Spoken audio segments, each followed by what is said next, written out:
Pointe-Noire, au Congo-Brazzaville, vit au rythme de la campagne de sensibilisation sur le décret et l'arrêté réglementant les structures privées d'accueil et d'hébergement des enfants.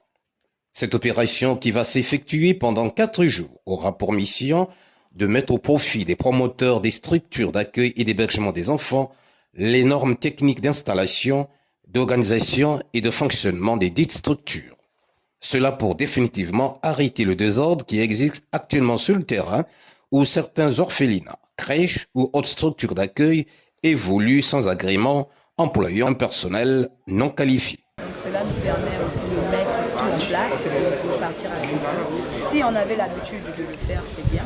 De revoir qu'est-ce qui n'a pas été fait. Si on n'avait pas l'habitude, c'est maintenant qu'il faut se mettre au pas. Parce que je crois que c'est dans 3-4 mois qu'ils vont revenir faire le suivi. Parce qu'ils ont l'habitude de le faire. Avant de prendre l'agrément, on te donne d'abord une leçon que tu dois lire et prendre connaissance. Donc il y a certaines choses qui se faisaient déjà.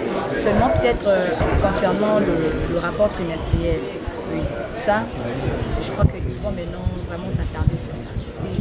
Parce que chaque structure doit ramener le trimestre son rapport là-dessus. Et je crois que là, ils vont vraiment avoir l'accent sur ça.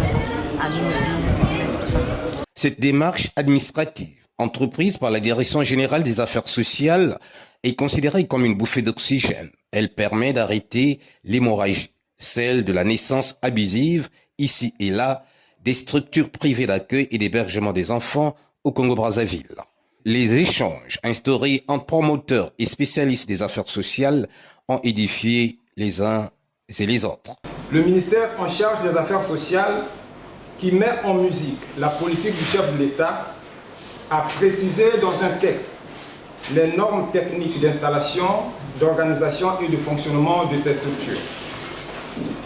Mais aujourd'hui, force est de constater que certaines structures agissent en dehors de ce cadre légal.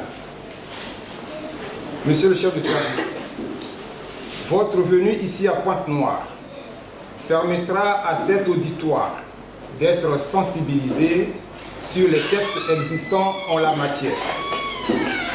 Cette sensibilisation se poursuivra sur le terrain par l'intermédiaire des travailleurs sociaux avec la collecte des données. J'ose croire qu'au sortir d'ici, tous les esprits seront éclairés afin de permettre à tout un chacun d'exercer dans la légalité. Des enquêtes seront menées dans chaque structure concernée afin de recueillir les données qui serviront d'indice pour les spécialistes en la matière.